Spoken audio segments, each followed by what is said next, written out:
Those remarks, and now we'll hear from Valdis DOMBROVSKIS, Executive Vice President of the Commission. Valdis, the floor is yours. Honourable Madam President of the European Parliament, Honourable Mr. Speaker of Swedish Parliament, Honourable members, ladies and gentlemen. Well, first of all, thank you for inviting me to speak at this year's European Parliamentary Week. It's an honour for me to be with you here today. 1 year has passed since Russia shocked the world with a full-scale military assault on its neighbour Ukraine. This brutal, unprovoked and illegal act of aggression has caused a great deal of human suffering and economic pain. The EU is determined to support Ukraine to win this war, rebuild itself and pursue a European future, a clear choice made by independent sovereign state to follow its own path. We have backed this by granting Ukraine a candidate country status in its bid for EU accession. And we continue to provide financial, military, humanitarian and obviously political support to assist Ukraine. One recent example is 18 billion euros macro-financial assistance package that the EU will provide to Ukraine throughout 2023, subject to it meeting reform conditions. I would like to thank the European Parliament for approving this package quickly at the end of the last year. Your support has been invaluable throughout the last 12 months with many decisions and resolutions to bolster the EU's efforts to assist Ukraine on every level. Russia's aggression poses many new challenges just as the EU was setting out on a path of strong growth after the pandemic, not least by dramatically altering the geopolitical landscape. For 1 year, it has dragged on economic activity, fueled inflation, disrupted supply chains, and triggered cost of living crisis for many of the most vulnerable.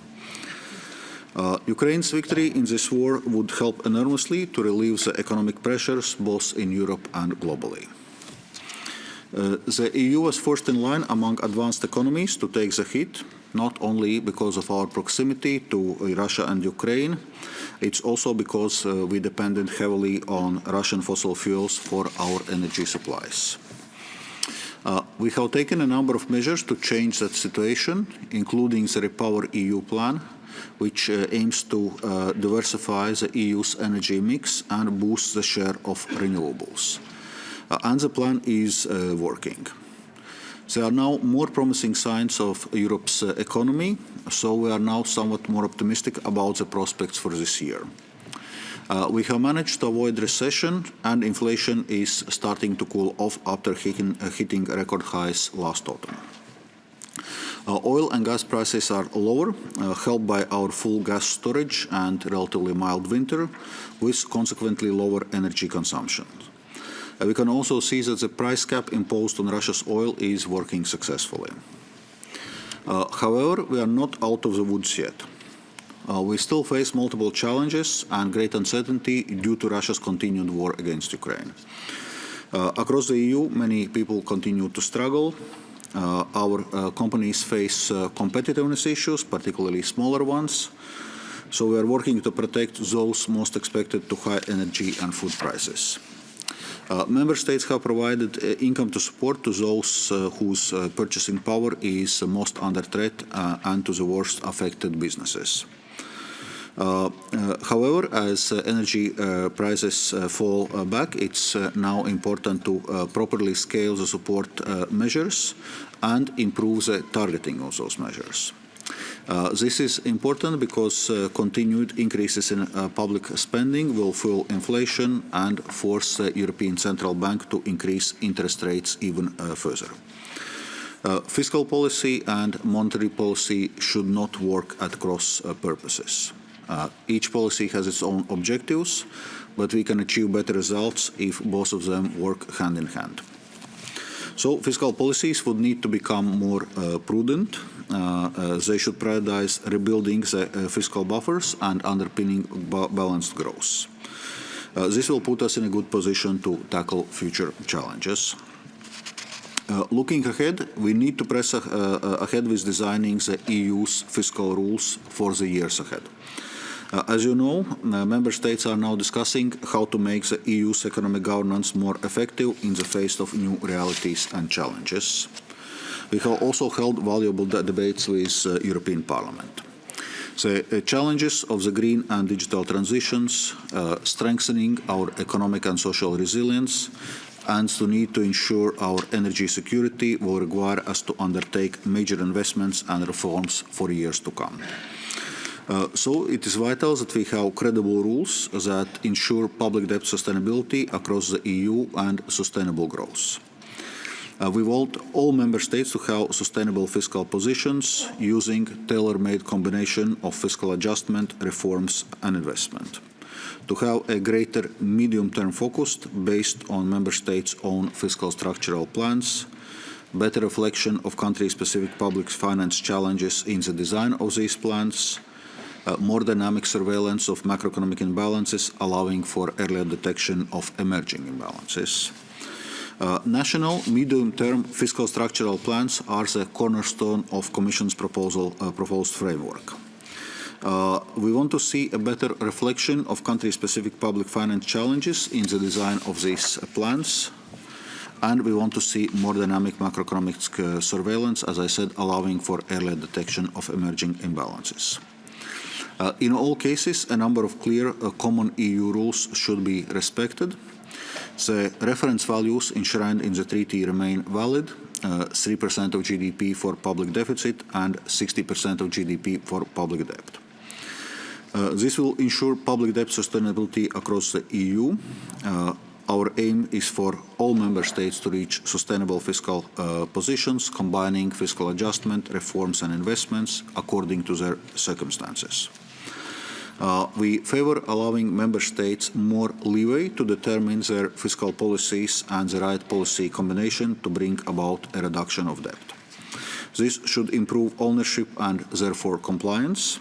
However, this leeway needs to be accompanied with stronger enforcement in event of non-compliance. At the same time, all Member States should respect transparent European boundaries to ensure equal treatment. The Commission will continue to fully support the discussion in the weeks ahead. This should allow us to present legislative proposals shortly after March European Council meeting. As a co-legislator, the European Parliament will be fully involved in the discussions and decision-making on these proposals. So I hope to have your support on this critical endeavour. Honourable members, to secure future growth, we need appropriate policies to reflect changing global dynamics and to support Europe's industrial and economic transformation. We are determined to boost our industrial competitiveness to strengthen overall growth and resilience. Given all geopolitical shifts and risks at the moment, it is essential to maintain the EU's position as a leading global economic player. This brings me to the Green Deal Industrial Plan. It aims to enhance the competitiveness of our net zero industry, support the fast transition to climate neutrality, and make Europe the hub of clean tech and industrial innovation. It is structured around four main themes or pillars.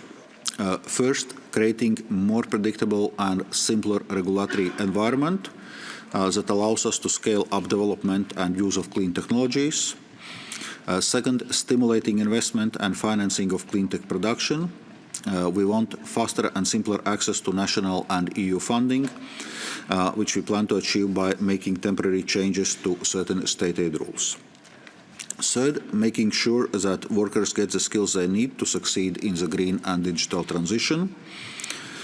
Fourth, stepping up our trade agenda to open up more markets, access essential inputs, and to help our industry cut costs, create jobs, and develop new products. In the short term, necessary financing is available. We need to make best use of existing instruments, such as the Recovery and Resilience Facility and REPowerEU, InvestEU, and the Innovation Fund. A good deal of this financing could be redirected towards clean technologies, helping Europe to carry out a successful green transition with a greater use of renewable energy. Together with revised state aid rules, the RRF will be the primary tool for accomplishing the first phase of the Green Deal industrial plan. They should work in tandem, meaning that state aid flexibilities will be instrumental to the faster and more efficient delivery of RRF funds. And as you know, RRF funds last up to the 31st of August 2026. For the medium term, the Commission intends to give a structural answer to investment needs by proposing a European Sovereignty Fund in the context of review of the multi-annual financial framework, so before summer 2023. This will help to safeguard cohesion and the single market against risks caused by unequal availability of state aid. Tax breaks, tax credits and accelerated depreciation for investments that meet RRF eligibility criteria will help to speed up deployment of RRF funds and make them more efficient. Compared to grant procedures, they involve less bureaucracy for business and public administration. And as you know, US Inflation Reduction Act also makes extensive use of tax breaks and credits. Honourable members, I hope that I have given you a flavour of where the EU stands at this sensitive time in policy as well as geopolitics and the steps we are taking to cope with today's challenges and those on the horizon. Well, many more areas could be mentioned too, of course, but I know that you are going to have extensive debates throughout this parliamentary week, so I wish you all the success and successful parliamentary week. Thank you very much.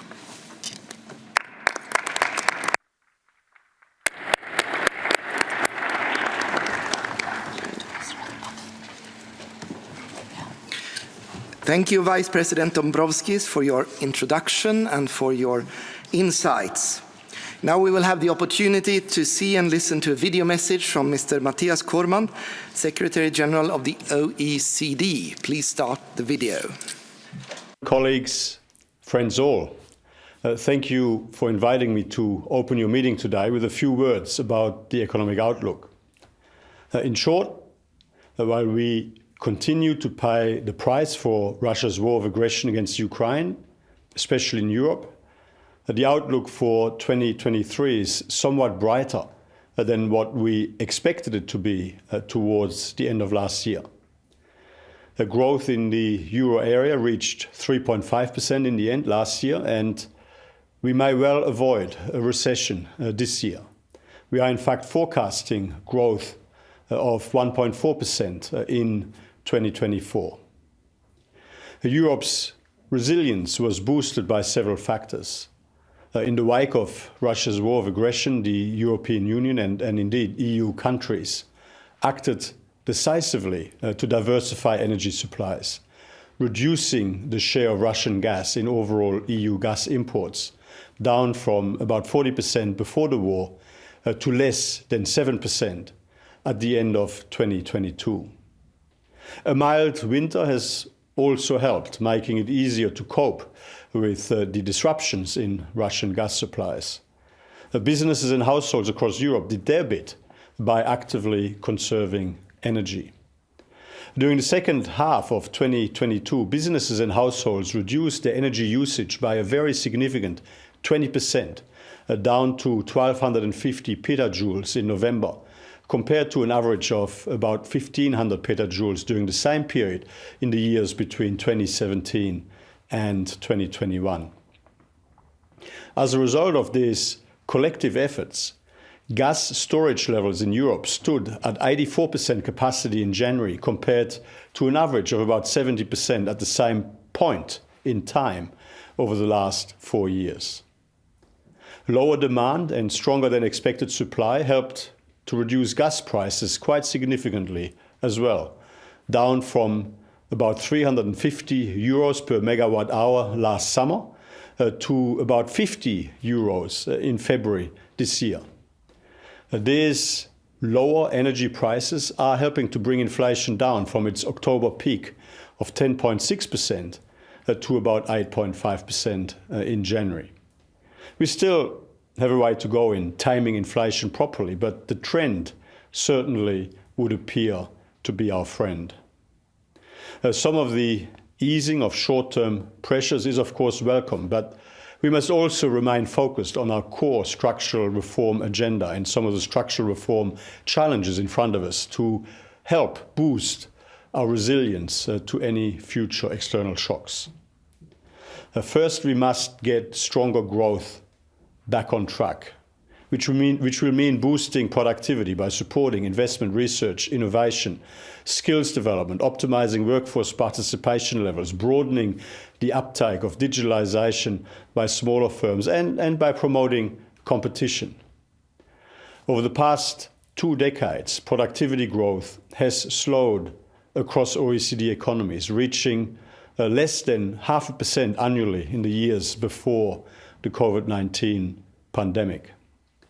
The gap between firms at the leading edge of productivity and those further behind should be closed by focusing on reducing regional disparities, investing in infrastructure and skills, and indeed by reducing unnecessary regulatory burdens. Second, we must ensure well-functioning markets through a level playing field and a trading system in good working order, both on the European and the global level. The single market is one of the greatest European achievements and a fundamental driver of growth. The state aid rules that underpin it served the European Union incredibly well in the pre-pandemic era by preventing competition distortions and a race to the bottom through subsidies. These rules should not be relaxed excessively. Instead, Europe should rely on dynamic competitive markets to fuel growth and maximize the opportunities of the digital and sustainable transformations. And it should support a global trading system in which firms compete on their merits, not based on their access to undue advantages such as distortive subsidies or preferential application of laws. This will be especially important with industrial subsidies on the rise globally. The OECD recommendation on competitive neutrality released last year is one useful tool to help ensure a global level playing field by avoiding undue regulatory and financial advantages so that only the most efficient enterprises thrive in domestic and international markets. Third, we must continue to accelerate our decarbonization efforts, which can improve energy security and affordability while bringing us closer to our net zero targets.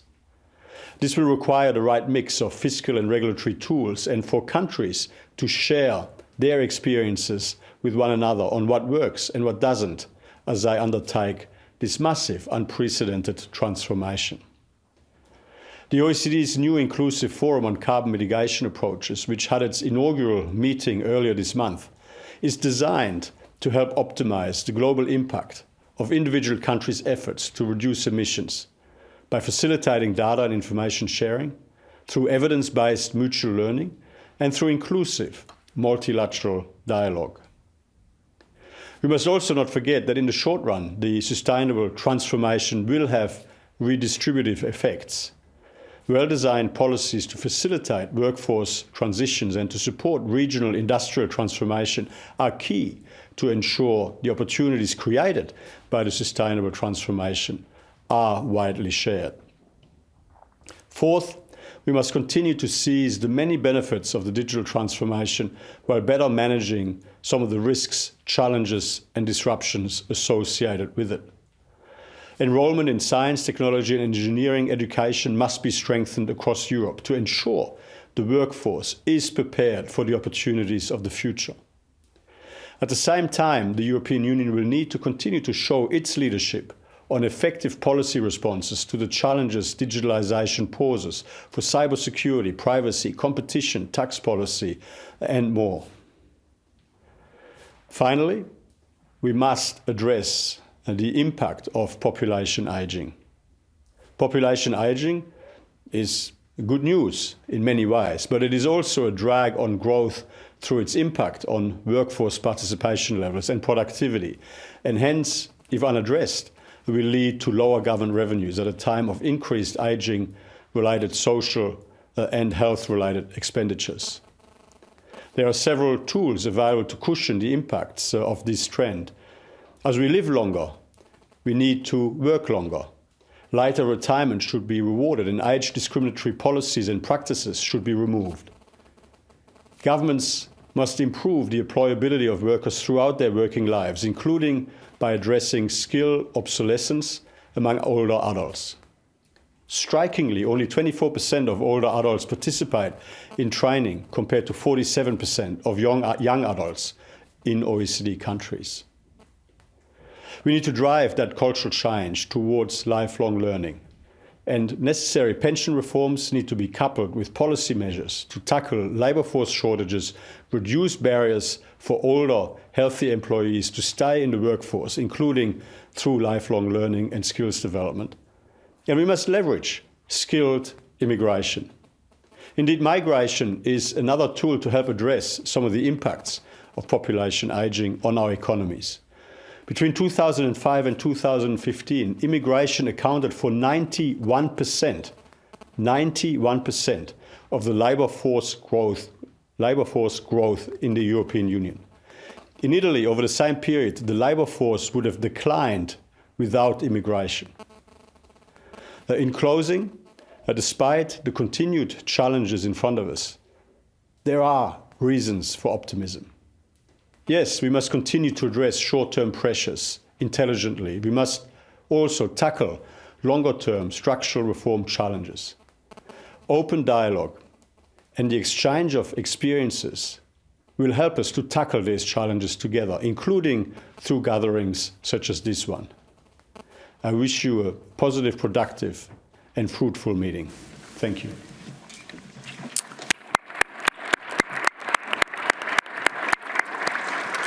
Even if Mr. Cormann wasn't able to join us in person, I would like to thank the Secretary General and the OECD for this intervention. On behalf of the Swedish Riksdag and the parliamentary dimension of the Swedish presidency, I would like to conclude by once again wishing you all a successful conference and many interesting discussions. Looking into the program, I'm very confident you have interesting days ahead. Thank you, and by that I would like to give the floor back to you, President Metsola. Thank you very much. Few last words also in terms of what happens next. First of all, thanks for your presence, both to the members of national parliaments, but also members of our European Parliament. Please keep in mind that at 3:30 there will be 3 parallel inter-parliamentary committee meetings that will begin, and ushers will be accompanying you to the separate meeting rooms. Before you all rush off, though, to these meetings, I'll ask you now to have a family photo, and I'll tell my colleagues on the tribune to come down. And by that, I wish you a very fruitful week. Nice to have you here. Welcome again.